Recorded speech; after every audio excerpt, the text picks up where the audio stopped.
자, 여러분 안녕하세요. 오늘도 자동차랑 테크 소식 들고 찾아온 아이러브9입니다. 오늘 이야기 진짜 재밌어요.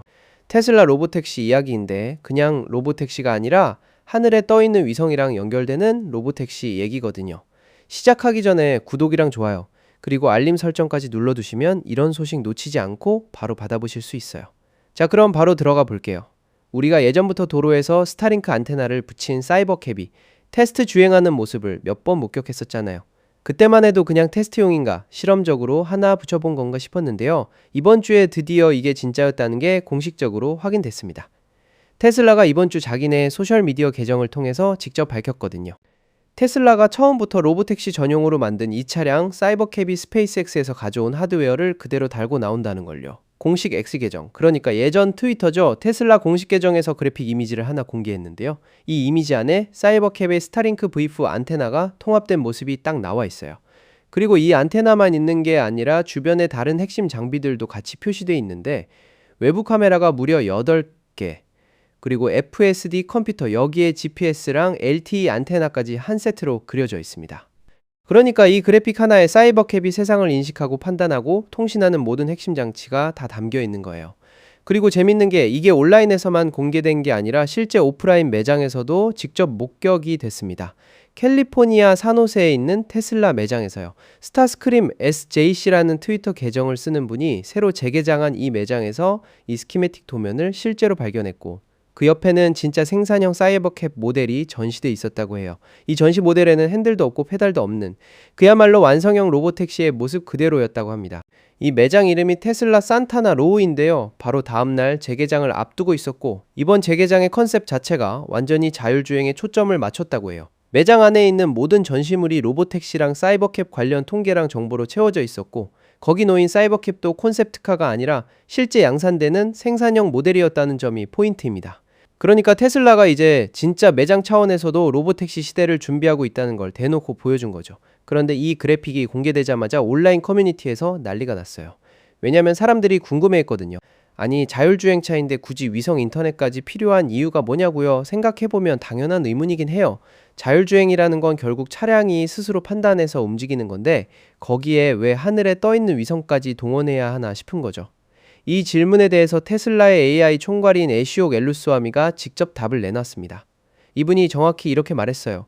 이 시스템은 차량의 안전한 운행을 위해서 필수적인 건 아니다.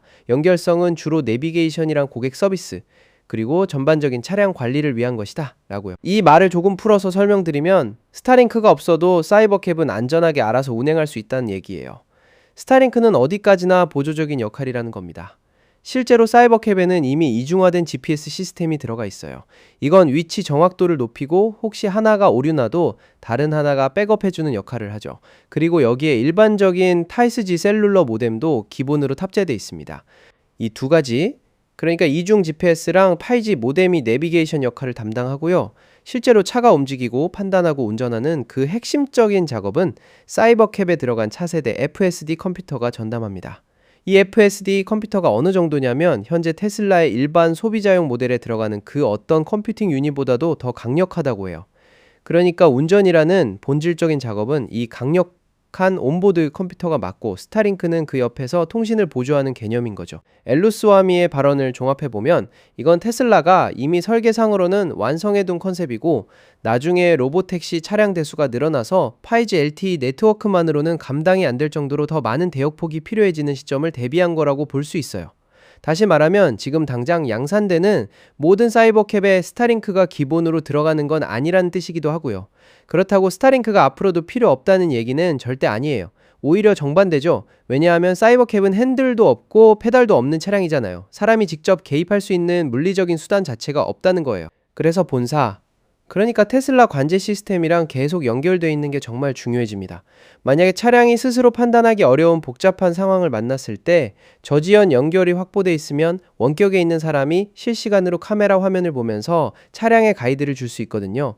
이게 바로 리모트 어시스턴스 개념인데 차량에 직접 위성 안테나가 달려 있으면 셀룰러 신호가 아예 안 잡히는 통신 음영 지역에서도 계속 연결이 유지된다는 장점이 있는 거죠. 사실 테슬라가 스타링크를 활용하는 게 이번이 처음은 아니에요. 이미 테슬라 슈퍼차저 충전소에서도 현장 와이파이를 스타링크로 운영하고 있거든요. 그리고 예전부터 계속 나오던 루머도 있었죠. 테슬라가 언젠가는 차량의 기본 셀룰러 연결을 아예 자매회사인 스페이스X의 위성 인터넷으로 바꿔버릴 거라는 얘기요.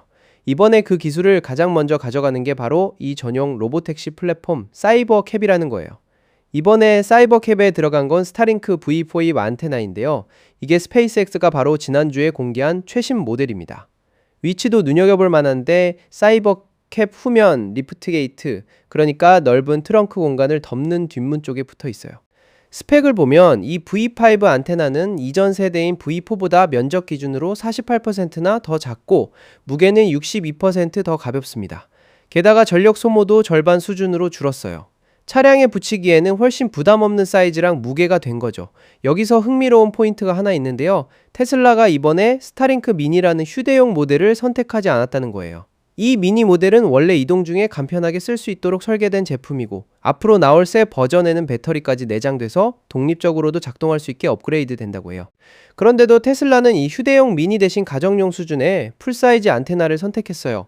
이유는 차량에 고정해서 장착하는 용도로는 이 풀사이즈 형태가 성능적으로 가장 적절한 균형을 제공한다고 판단했기 때문입니다. 그리고 사이버캡 자체도 실제 공개 서비스 시점에 점점 더 가까워지고 있는 상황이에요. 텍사스에 있는 기가팩토리에서는 이미 대량의 생산형 사이버캡 유닛들이 줄지어 대기하고 있는 모습이 목격되고 있고요. 테슬라는 핸들이랑 페달이 없는 이 최종 디자인의 공개 검증 작업을 점점 더 확대하고 있습니다. 또 하나 눈에 띄는 계획은 사이버캡이 일반 대중에게 공개되기 전에 먼저 텍사스 기가팩토리 캠퍼스 내에서 직원들을 대상으로 자율주행 이동 서비스를 시작할 예정이란 점이에요. 이렇게 스타링크까지 더해지면 이 무인 로보택시 차량들이 어디를 달리든 끊김없이 계속 연결 상태를 유지할 수 있게 되는 거죠. 정리해보면 이렇습니다. 사이버캡의 핵심 운전 능력은 어디까지나 강력한 FSD 컴퓨터가 담당하고 스타링크는 그 위에 얹히는 통신 안전망 같은 역할이에요. 지금 당장 모든 양산 차량에 필수로 들어가는 건 아니지만 테슬라가 이미 설계를 끝내놓고 필요한 시점에 확장할 준비를 마쳐뒀다는 게 이번 발표의 핵심이라고 볼 수 있겠습니다. 핸들도 페달도 없는 차량이 도로를 달리는 시대, 그리고 그 차량이 하늘에 위성이랑 연결돼서 관리되는 시대가 생각보다 빨리 다가오고 있는 느낌이에요. 오늘 준비한 소식은 여기까지고요. 사이버캡이랑 스타링크 관련해서 새로운 소식도 나오면 바로 이 채널에서 다뤄드릴게요. 영상 재밌게 보셨다면 구독이랑 좋아요 부탁드리고 알림 설정까지 해두시면 다음 소식도 놓치지 않고 받아보실 수 있습니다. 아이러브9이었습니다. 다음 영상에서 만나요.